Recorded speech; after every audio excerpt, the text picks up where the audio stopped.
오늘 저는 오퍼스 4.6과 챗GPT 5.3을 둘 다 써봤습니다. 네, 이것들이 최신 최고의 모델들이에요. 좀 웃긴 게 오전 10시 45분에요. 오퍼스 4.6이 출시됐는데 11시 12분에 GPT 5.3 코덱스가 출시된 거예요. 뭔가 있다고 봅니다. 솔직히 말하면요.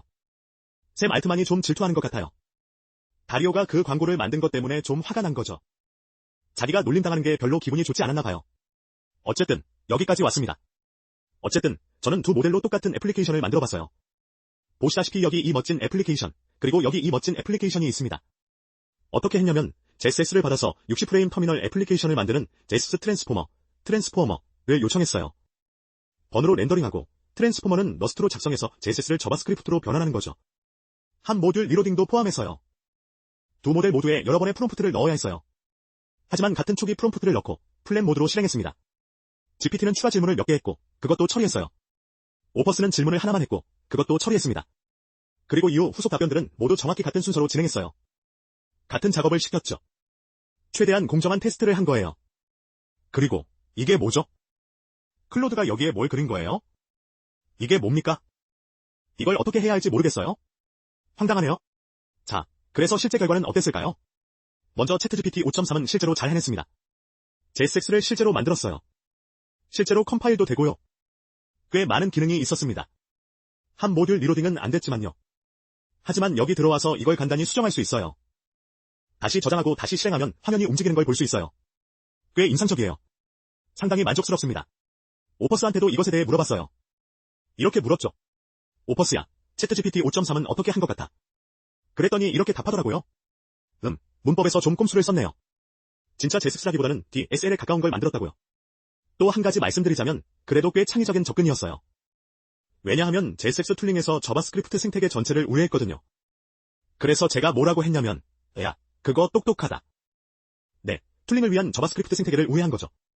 그게 제가 할 말이에요. 반면에 이건 오퍼스 쪽인데요. 일단 그림은 별로예요. 오징어, 개, 그리고 라처럼 보이는 게 있네요. 네, 이게 라입니다. 이 동글이 라를 나타내는 거겠죠? 오퍼스의 코드는 좀 다릅니다. 먼저 여기서 뭔가 눈치채실 텐데요. 말씀드리자면 이건 진짜 JSX가 아닙니다. 그냥 꼼수를 썼어요. 솔직히 별로 기분이 좋지 않습니다. 전혀 기분이 좋지 않아요. 그냥 꼼수를 쓴 거예요. 여기서 그냥 함수를 사용한 거예요.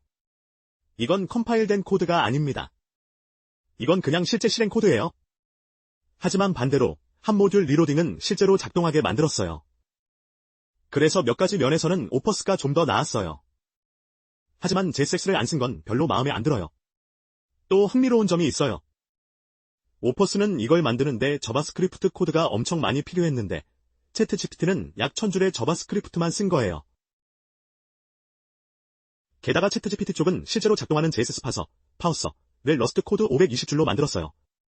반면 오퍼스의 컴파일러는 여기서 뭐가 일어나고 있는 건지 모르겠는데요. 실제로 작동하지 않아요. 실제로 JSX를 처리하지 않는데 1300줄의 코드예요. 이게 좋은 비교 기준일까요? 잘 모르겠어요. 기능 대 기능으로 비교하는 건 정말 어렵습니다. 한쪽은 실제 제스스 컴파일을 더 적은 코드로 해냈어요. 저한테는 그게 꽤 좋은 비교 기준이에요. 또 전반적으로 말하자면 저는 클로드보다 챗GPT의 코드 출력을 더 선호하는 편이에요. 이유는 잘 모르겠어요. 코드 스타일링이 좀 더 마음에 드는 것 같아요. 코드 구성을 좀 더 잘하는 것 같아요. 함수가 오퍼스처럼 과하지 않아요. 오퍼스는 그냥 해결 중, 다음 함수, 해결 중 이런 느낌이에요. 코드를 볼 때 기분이 별로 좋지 않아요. 그래서 솔직히 이번에는 챗GPT가 이긴 것 같아요. 자, 결국 어떤 모델을 쓰느냐가 정말 중요할까요? 사실 저는 이 시점에서 최신 모델이 그렇게 중요하다고 생각하지 않아요. 제대로만 사용하면 잘 작동할 거예요. 결국에는요. 모델을 쓸 거라면 다 정말 괜찮은 수준이잖아요. 그렇죠? 다들 코드 생성에서 꽤 멀리까지 갈 수 있어요.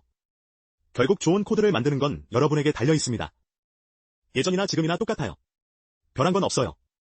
좋은 코드를 못 만들던 사람들은 그냥 나쁜 코드를 더 빨리 만들 뿐이에요.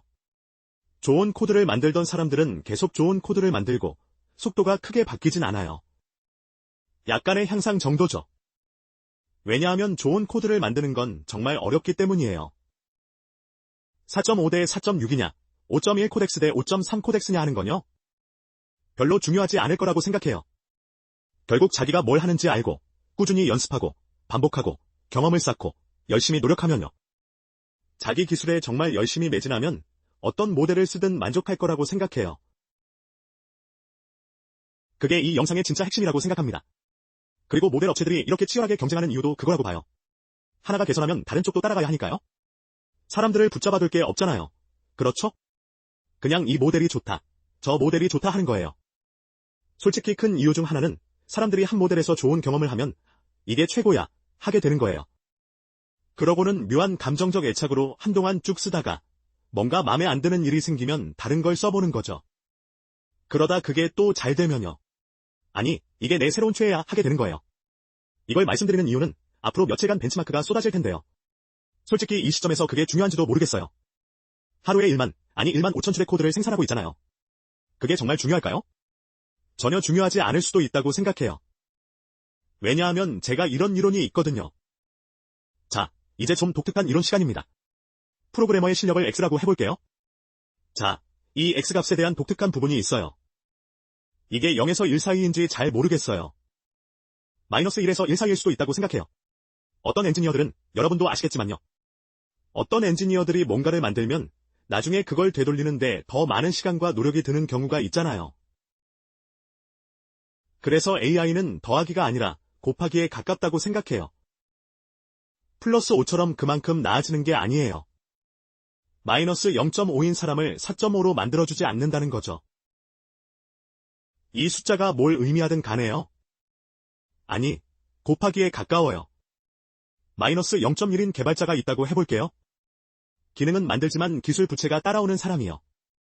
AI가 해주는 건 0.1에서 1로 올려주는 것뿐이에요. 그 의심스러운 기능들을 10배 더 빨리 만들게 해줄 뿐이죠. 이게 AI의 영향과 함께 제 프로그래밍 대통합 이론 같은 거예요. 그리고 또 하나 좀 독특한 이론이 있는데요. AI의 영향력은 여러분이 이쪽에 있느냐에 비례한다고도 생각해요. 이쪽이냐 저쪽이냐에 따라 달라진다는 거죠. AI가 정말 편하게 해주는 것들이 있어요. 예를 들어 이 통합 테스트 돌려보고 뭐가 깨지는지 파악하고 왜 깨지는 것 같은지 리포트 써줘 같은 거요. 30분 후에 보고 뭔가 찾았는지 확인하면서 단서를 따라가는 거죠. 세상에. 하루에 몇 시간을 절약해줘요. 이게 AI의 진짜 놀라운 기능이에요. 네, 그게 다예요. 제가 할 말은 다 했어요. 안녕히 가세요. 잘 지내세요. 이름은 사실 별로 신경 안 써요. 저거 스티피인가요? 커피는 그렇게 주문하는 게 아닙니다.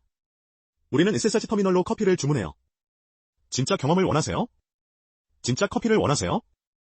다시는 기억할 필요 없는 멋진 구독을 원하세요? 독점 블렌드와 독점 콘텐츠를 원하세요? 그러면 크란을 확인해보세요. SSH가 뭔지 모르신다고요?